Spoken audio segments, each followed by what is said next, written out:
welcome to the season premiere of Just Be You After Dark with me, your host, Mahogany Reynolds. I'm excited to create a conversation with you about relationships, intimacy, and love. This is a grown-up place to express and explore those topics openly, hopefully walking away enlightened, empowered, and inspired. Please be sure to subscribe so you can get alerts on newly added episodes. Plus, watch Just Be You After Dark live online, my fabulous new late night talk show. Join the Just Be You After Dark Facebook group to keep the conversation going. Welcome to the show. Welcome, beautiful people. Tonight's episode of Just Be You After Dark is Dead and Broken Relationships. What are the red flags? How do you heal? And what is the cure?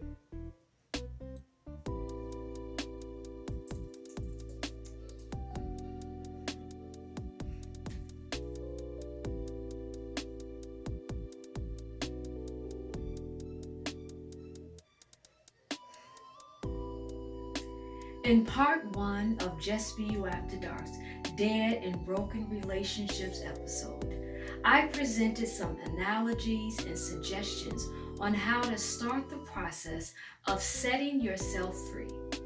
In part 2, I'm going to go even deeper, and I will challenge you to examine yourself, to put your heart, your mind, and your soul under an X-ray. Instead of being mad, stomping around the house, slamming doors, punching holes into walls, breaking dishes, acting like a fool, choose to be clear. Clear about who you are, what you need, and what you will and will not accommodate. Then set healthy and clear boundaries. And after you examine yourself, and you know that you've done all that you can, you've cried, you've tried, you've stayed, you've prayed, and yet there is still brokenness, then choose to move forward. You are not doing anyone any favors by staying broken. I heard someone say there is favor in forward. Now, in some cases, it's not that the other person is a horrible or awful creature. It's just a matter of change. People change. People grow. And people shift. Things change. Things grow. Things shift. And what worked 5 or 10 or 20 years ago in your relationship or your marriage, it may not be working today, okay? Just like when a computer gets old, the software is outdated, it makes it difficult for the computer to function at full capacity. Now, you can push the computer as much as you can, but sooner or later, it's going to crash. It's possible that if you stay in a dead or broken relationship, particularly one where there is a pattern of emotional or physical abuse, betrayal of trust, gross irresponsibility, perverse disrespect, you can find yourself in a situation where you are, figuratively speaking, driven off of a cliff. This is especially true if the other person is afraid to let you grow. Notice I didn't say let you go. I said let you grow. Now, most people will in fact resent your growth if it is a threat to their comfort. But no revolution has ever been comfortable. When you have had enough of saying enough, then you will make a change. I heard someone say, what you don't hate, you accommodate. Now, that being said, you do not have time to waste. So don't let anybody waste your time. If you find yourself in a situation where issues are constantly avoided, you may need to seek the help of an objective and neutral third party, such as a therapist, a counselor, or pastor. If not for couples therapy, then please, for yourself. Because in some cases, the other person isn't willing to seek therapy. they will flat out refuse. Does that mean that you have to stay stuck on stupid? No, it does not. Go get yourself some therapy.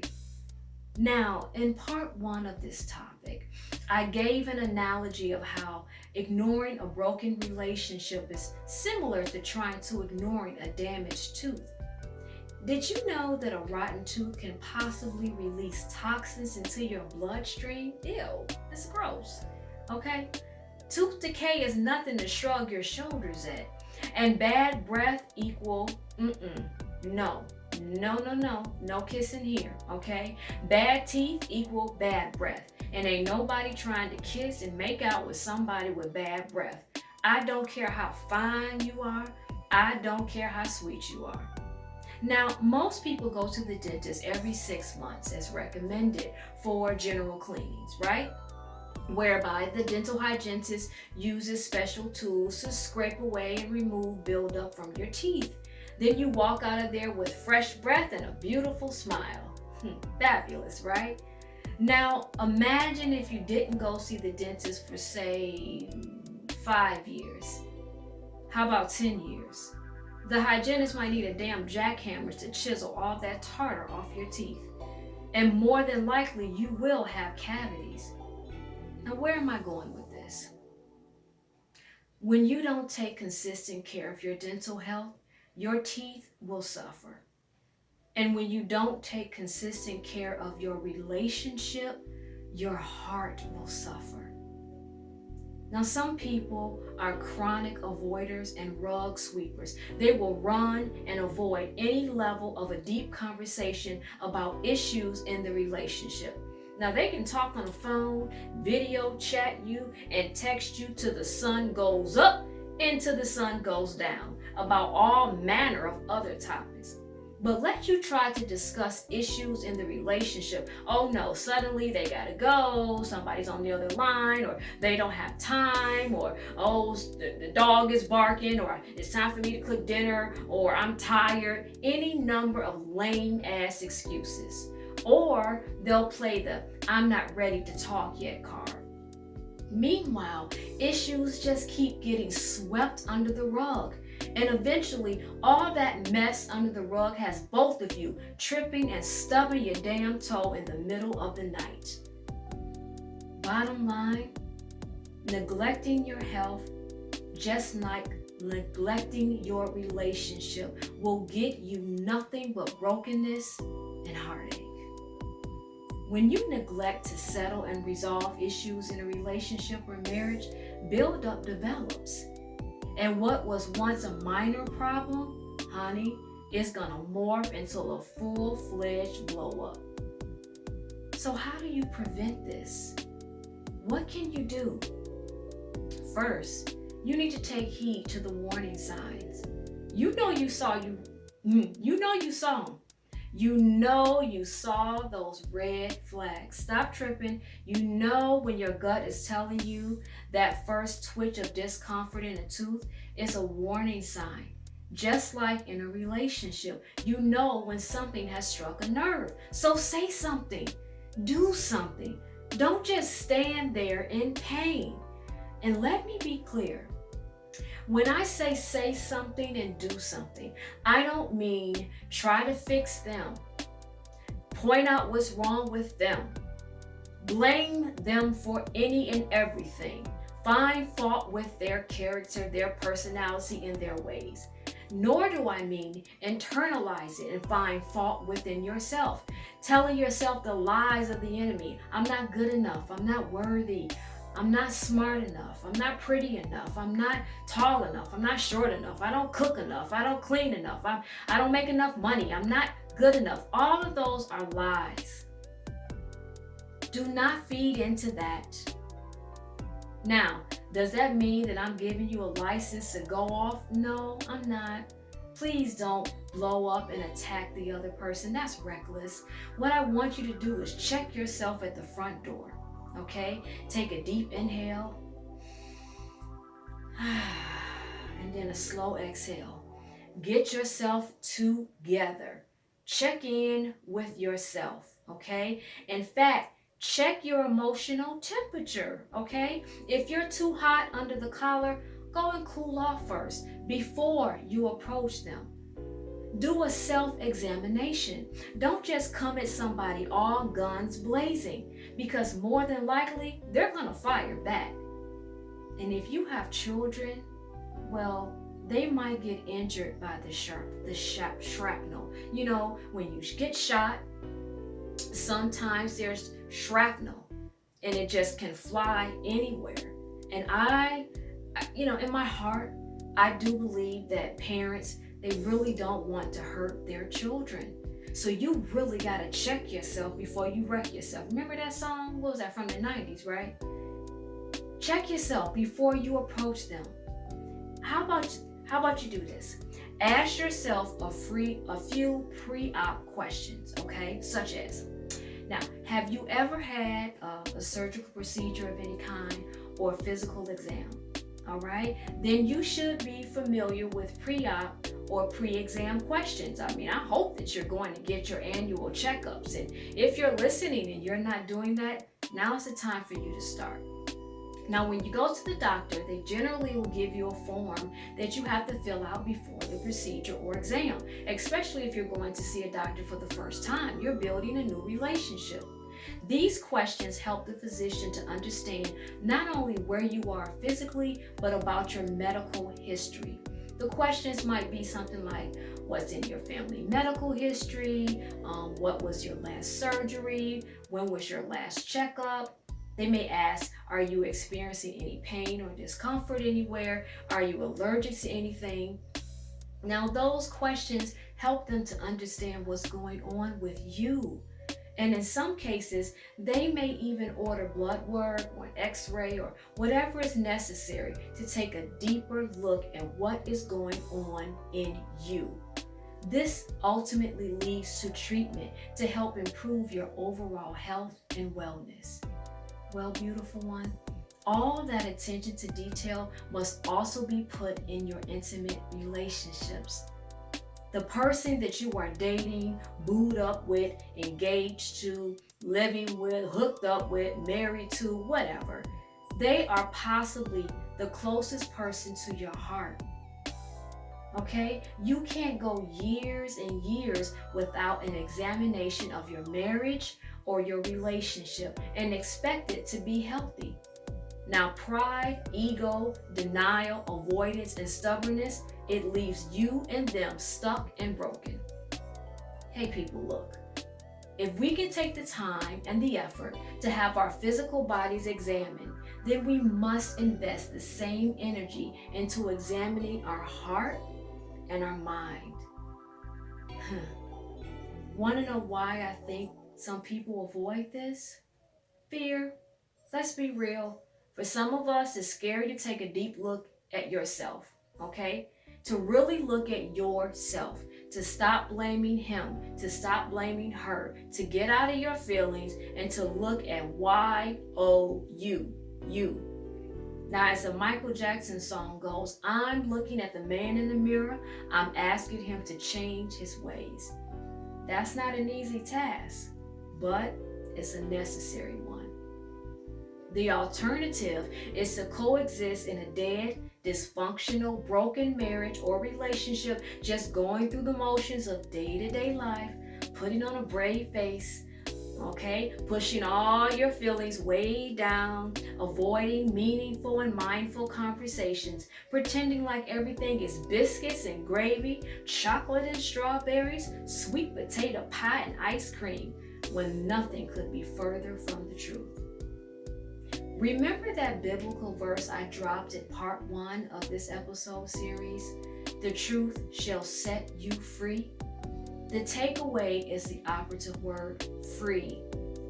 Living in a dead relationship is not freedom. It's bondage. You know what? Especially during the COVID-19 quarantine, that lasted for 3 months. In many parts of the world, people and couples found themselves at home together around the clock, 24/7. And that was probably great for unions that were doing well. Well, what about those hundreds, maybe even thousands of relationships or marriages that weren't so good? The broken ones. How did they survive the quarantine, if at all? Now, I really don't get too deep into statistics on Just Be You After Dark, but I will tell you that when I prepared for this episode, I did some reading and some research. And unfortunately, what I discovered is that for many, during the quarantine of COVID-19, there were a lot of broken relationships, breakups, divorces, and unfortunately, there was a rise in domestic violence. Look, people, I'm not talking about survival here. I'm not talking about just surviving a broken relationship. I'm talking about growth.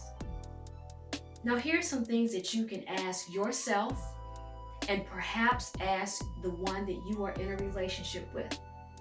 Did the relationship shrink or did it grow during the quarantine? That's a good question to ask yourself. It really is. It's a good question to ask each other. Now, some could argue that the coronavirus of quarantine and of 2020 was actually the cure for some broken relationships because the couples didn't have the luxury to escape to their jobs or go hang out with their friends or run the streets, shopping at the mall. They couldn't even go to church, okay? You couldn't get away. All right, maybe you can go outside on the front porch or the backyard or get some fresh air, but at the end of the day, you were under the same roof for more hours than perhaps the entire duration of the relationship. Now, if those couples were wise, they used that shutdown to open up. They used that time to mend the broken pieces between them. No matter what your vocation, your academic accreditation, your economic status, the shutdown impacted everyone's relationship in some way. And let me tell you this, a broken relationship isn't always loud. It doesn't have to mean yelling and cussing and hollering and screaming. It can be very, very quiet, very, very still. The wife or girlfriend who sits alone in the bedroom, contemplating her next move, trying to devise an exit strategy in her mind, but coming up empty, therefore feeling stuck. The husband or boyfriend who sits alone in the basement or the man cave, contemplating his next move, trying to devise an exit strategy in his mind, but coming up empty, therefore feeling trapped. The couple who smiles for the selfies or who grin at the camera, who seem to be the life of the family gatherings or parties. You know, they're always just so happy and they always look like they're so perfectly pulled together, either on Instagram or Facebook or in public. But on the drive home, there's silence, there's distance, and in their home, there's tension. That distance can seem like a long stretch of road between them. The wife who tells her girlfriend when asked how her husband is doing, "Oh, he's doing fine, girl, we're good." The husband who tells his boys when they ask how's his wife doing, he say, "Oh, she's doing fine, we're all good." But when they get off the phone, the couple barely communicates with each other throughout the day. They are like two ships passing in the night. See, brokenness can be covert. Okay? It can be covert. It can sneak up on you and you don't even realize that it's there. It can be very, very subtle. And it can seem like normal. And it leaves ultimately everyone involved feeling dismayed. During the corona quarantine, it forced all of us to take a deeper look at our lives, whether we wanted to or not. Couples either use that time to stay stuck on brokenness or they use that time to grow. Either you took that time to stay stuck on brokenness or you took that time to grow. To grow out of old habits, bad habits that weren't working for you or weren't working for your relationship, old behaviors and patterns that were destructive. And it helped you evolve into something new. Now, some of my female listeners of Just Be You After Dark have shared with me that Being in a broken relationship is not easy because you're so busy trying to get along that you don't even realize how much time is passing you both by. Some of the male listeners have shared with me that it's hard for them to talk about what they don't like about a relationship because they are trying to avoid an argument. In either of these scenarios, this is not a way to live, people. All right? Is that living your life abundantly? If someone isn't happy in the relationship, it's important to ask oneself why. Now, going back to that self exam that I mentioned before, ask yourself some pre exam questions. What is it that I'm experiencing here? What is bothering me? Have I ever experienced this before? Do I have any pain or discomfort anywhere? Why is it that certain things that she says trigger me? Why is it that certain things that he says triggers me? And here's the big one.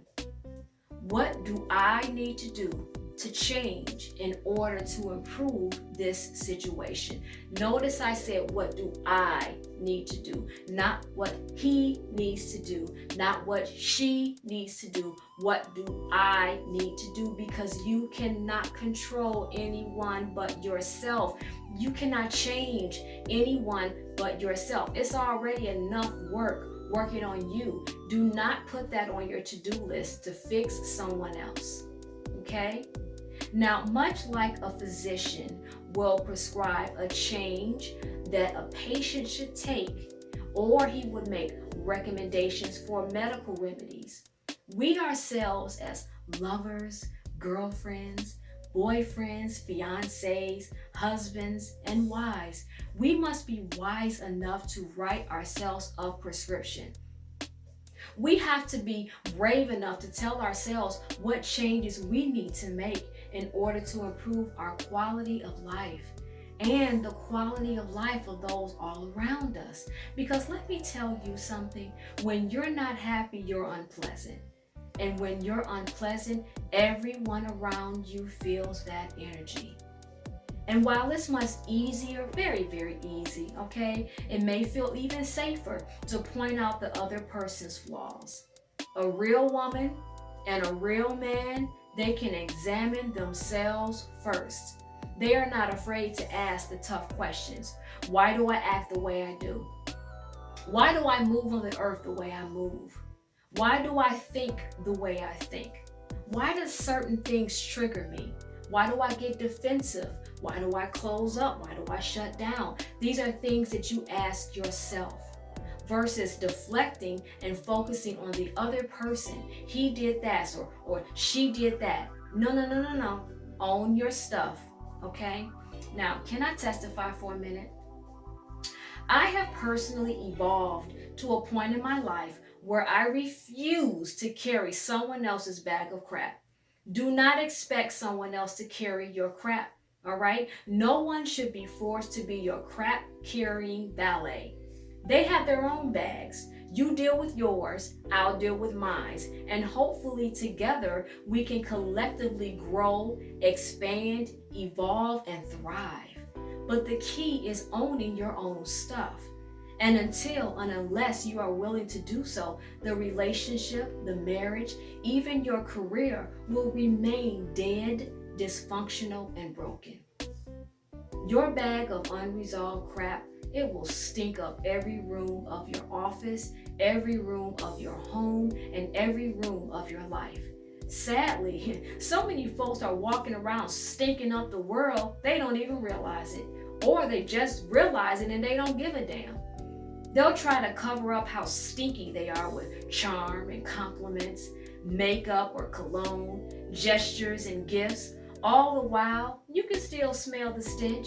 Sort of like that sweet talking skunk in the Looney Tunes cartoons. You know I'm talking about, Pepe Le Pew. He sure didn't know how to pour on the romance, didn't he? But no amount of sweet bedroom talk, sweet perfume, lavish gifts, sweet bouquets of flowers, none of that can cover up a smelly personality. Everyone around you will still smell the funk, even if you can't.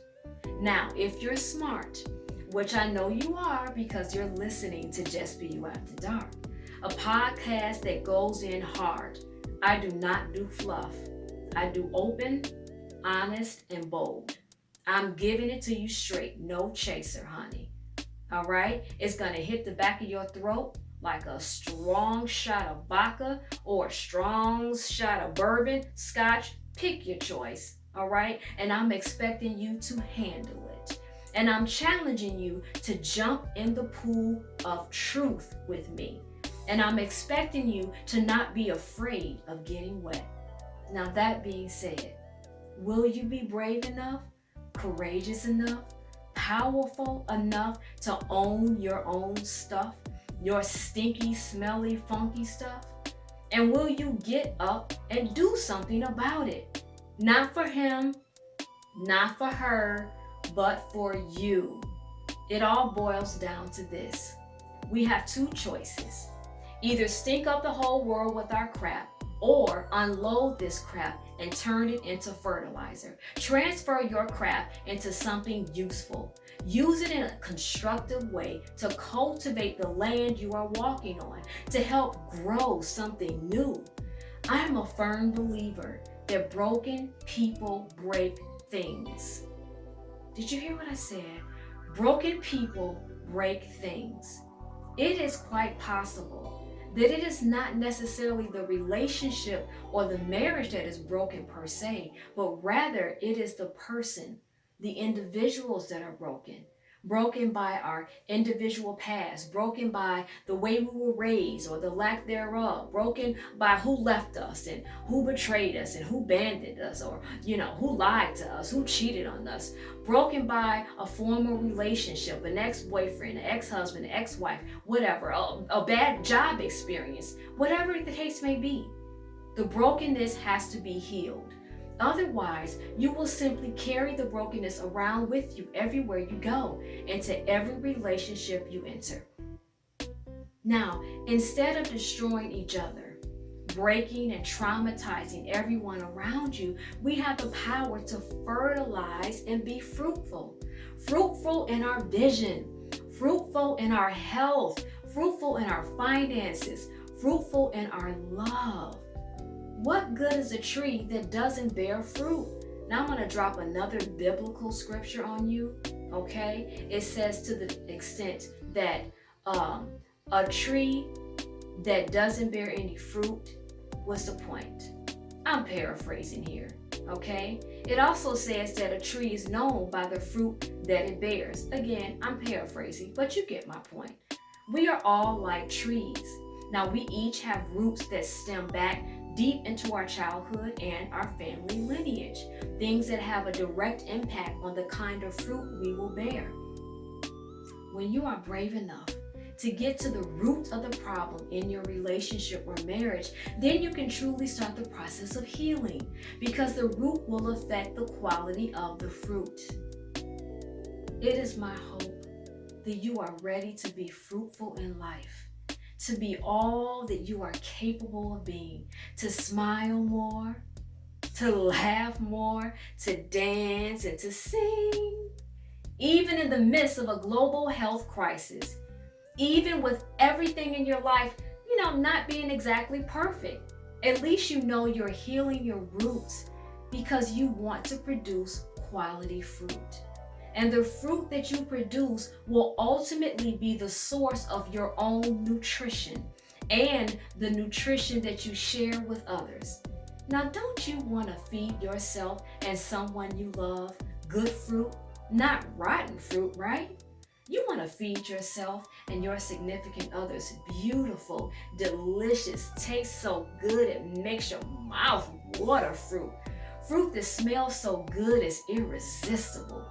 Fruit that is satisfying and desirable. You have the power to produce that kind of fruit. You have the power to set yourself free from the chains of shackles, from the chains of brokenness. You have it in you. Now, if you need support because you don't think you can do this in your own strength, then please go get you some help.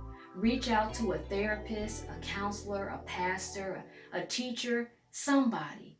Okay? Nobody told you that you have to deal with the hardness of life alone. And if they did, they lied.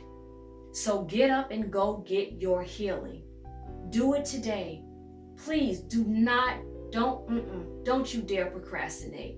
If this coronavirus has proven anything to us, it should be that tomorrow is unpredictable. And we have to, let me change that. We must know that tomorrow is not promised. Here's the takeaway, beautiful one. Where there is healing, there is happiness. Nice cars, beautiful houses, vacations, dinners out on the town, money in the bank, diamond rings on the finger. It all don't mean a thing if the relationship is broken. So stop putting off your joy. Stop putting off your healing. Get that brokenness repaired. Own your stuff. Unpack it. Get to the root of it and turn that crap into fertilizer and move forward. Now, hopefully, the one that you love will move forward with you into the light of evolution and growth. But if they are unwilling, well, sugar, you better move forward anyhow. And I heard someone say, there is favor in forward. Amen to that. It is my intention to empower you and encourage you to examine yourself first, then examine the quality of your intimate relationships. And it is my intention to stimulate you to have an open and honest conversation about what's not working. I'm bold enough to say the things that most women, especially married women, are thinking and feeling, but are afraid or hesitant to say. I am bold enough to say the things that many men, especially married men, are afraid to face and try to avoid. Together, we are going to elevate to the next level of intimacy. So let's jump right in.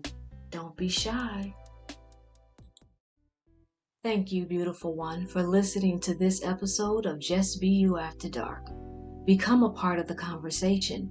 Post your comments, experiences, testimonies, suggestions, and your questions on the Facebook group. And hey, know this, life is a learning process. We're all in this together. Be sure to join the mailing list and subscribe. I often have giveaways that you don't want to miss. Until next time, I'm your host, Mahogany Reynolds, and this is what I always say. Be blessed and just be you.